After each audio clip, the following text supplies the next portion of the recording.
Bonjour, devant les grands médias français enfin attentifs, l'histoire bascule en Tunisie. Alors que l'avenir du régime de Ben Ali, à l'heure où nous enregistrons cette émission, semble sur le fil du rasoir, nous allons revenir sur un mois de soulèvement tunisien et la manière dont les médias l'ont traité ou d'ailleurs ne l'ont pas traité. Et évidemment, on parlera aussi du rôle joué par Internet. Vous êtes président du mouvement Birsa, qui est un mouvement de jeunes Tunisiens opposants. Moi, je ne dis pas que Ben Ali doit partir, parce que en tant que citoyen et jeune Tunisien, je crois que les cartes doivent être mises dans les mains du peuple tunisien. Et il n'y a pas d'appel à faire au président Ben Ali pour lui dire qu'il faut qu'il parte ou qu'il faut qu'il ne parte pas. Je crois qu'il, depuis 23 ans, il a été sourd à toutes les demandes du peuple, et je suis absolument persuadé, même aux demandes de ses conseillers ou de gens qui étaient assez raisonnables pour lui demander de partir. Je crois qu'aujourd'hui, il faut redonner la souveraineté au peuple. Il faut vraiment remettre les cartes dans les mains du peuple. Au-delà de la formule, ça veut dire quoi? Ça veut dire organiser quoi? Une élection présidentielle, des législatives? Il faut faire un référendum? Il faut faire quoi? Redonner la parole au peuple? C'est-à-dire que là, on est dans une position. Ben Ali est un boxeur qui a été un tout petit peu surpris, oui, qui est dans les cordes et qui est sonné. Bon. Et comme tout boxeur, il cherche à gagner un tout petit peu de temps, et il nous refait exactement comme vous avez dit. Et vous le lui accordez alors? Ah non, absolument pas. Ah non.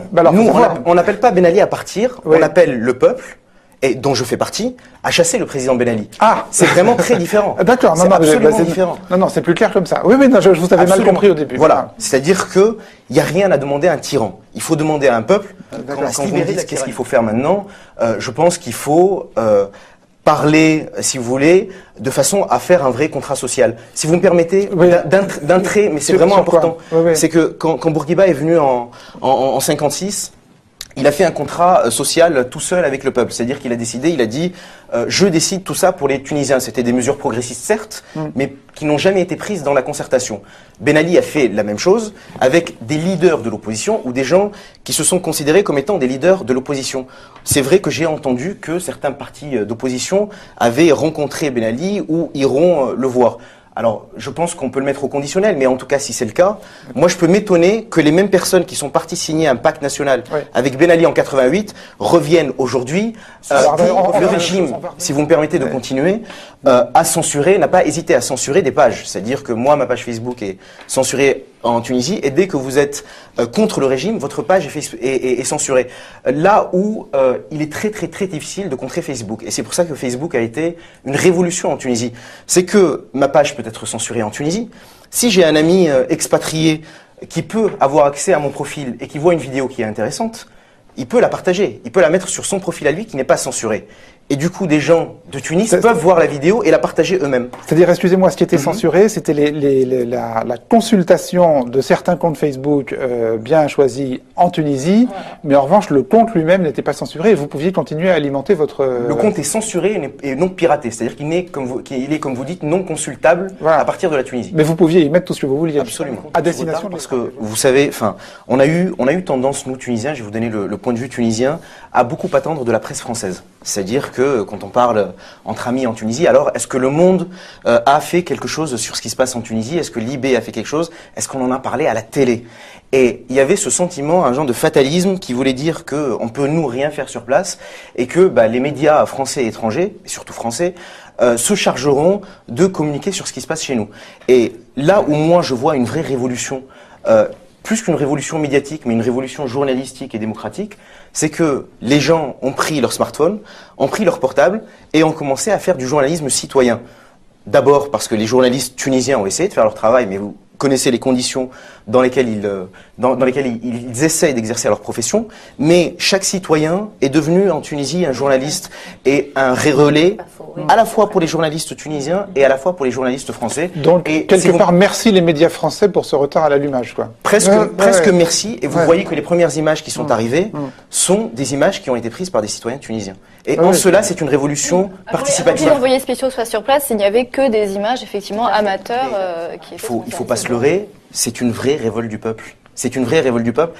Et pour rebondir, si vous me permettez de répondre peut-être un tout petit peu tardivement à votre question, pourquoi il y a eu un traitement médiatique tardif, c'est aussi parce que les politiques de l'opposition, et y compris ceux qui étaient en France, n'ont pas su, n'ont pas d'abord été à l'origine de ce qui se passait, mais ont pensé que ça allait se terminer. Ils n'ont pas canalisé le mouvement, ils n'ont pas pris le mouvement. Les hommes politiques, pour certains, n'ont pas su se positionner. C'est-à-dire qu'ils n'ont pas fait un travail. Ils n'ont pas fait un travail d'homme politique, c'est-à-dire qu'ils ont fait un travail de défenseur des droits de l'homme. Or, il y a des organisations des droits de l'homme, il y a la FIDH, il y a Amnesty, il y a des gens, il y a la Ligue tunisienne des droits de l'homme, pardon, dont le travail est justement de dénoncer les actes attentatoires à la liberté, à la dignité, les actes de torture. Excusez-moi, un travail de défenseur des droits de l'homme, c'est pas un travail politique ? La politique ne se résume pas à la défense des droits de l'homme. Certes, mais ça en fait pas partie.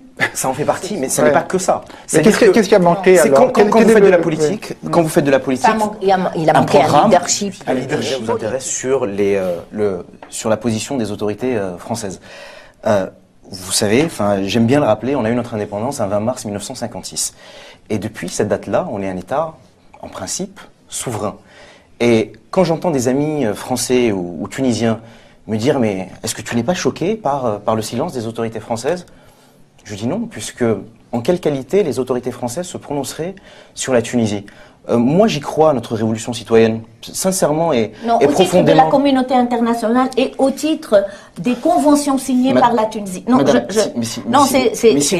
il y a un aspect sur lequel moi j'insiste. Je comprends très bien que la Tunisie est souveraine et qu'elle ne demande pas. Et les Tunisiens l'ont prouvé qu'ils sont très capables de faire leur propre révolution sans l'assistance de la France. Et des médias français, comme vous disiez. Et des médias français, vous l'avez dit. Mais cela dit, il y a une communauté internationale. Il y a des conventions que nous avons signées. Il faut le respect de ces conventions. Alors, est-ce qu'on peut laisser le jeune homme finir ? Oui, très bien. Si vous me permettez, moi je suis d'accord. Je suis d'accord avec vous. Je crois qu'en Tunisie, on a vraiment besoin d'une révolution. Alors je sais que le terme est fort, mais c'est aussi une révolution des consciences, une révolution citoyenne qui est menée par les citoyens. On a besoin d'un mythe collectif fondateur. Et pour avoir si vous voulez, cette fondation d'une nouvelle République tunisienne, je crois qu'on a réussi à organiser nos propres émeutes, nos propres manifestations, notre propre couverture médiatique. Je ne suis pas absolument persuadé qu'on ait besoin de la communauté internationale. Alors vous êtes dans votre rôle de la présidente de la FIDH. C'est pas un rôle. Hein. Non, mais dans votre rôle, dans cette position, mais bien entendu. Moi, ça aide en général. Bien entendu. La communauté internationale. Je sais. Mais c'est-à-dire, avant d'attendre qu'on fasse les choses pour nous, faisons-les nous-mêmes. Et puis, pour vous répondre sur la question de l'armée, il y a eu un moment où beaucoup de Tunisiens ont appelé l'armée à prendre le pouvoir pour le peuple. Et si vous voulez, moi je suis totalement opposé à cette idée, parce qu'on a toujours attendu en Tunisie un homme providentiel, un nouveau prophète. Il faut bien entendu que l'armée se range du côté du peuple, comme les forces de l'ordre. Mais ce n'est pas l'armée qui doit prendre le pouvoir, c'est le peuple. Alors, avec l'armée peut-être à la droite et les forces de police à gauche, parce que l'armée est aussi composée de citoyens, mais vraiment, si vous voulez, je crois profondément qu'on doit compter sur personne, sinon sur nous-mêmes.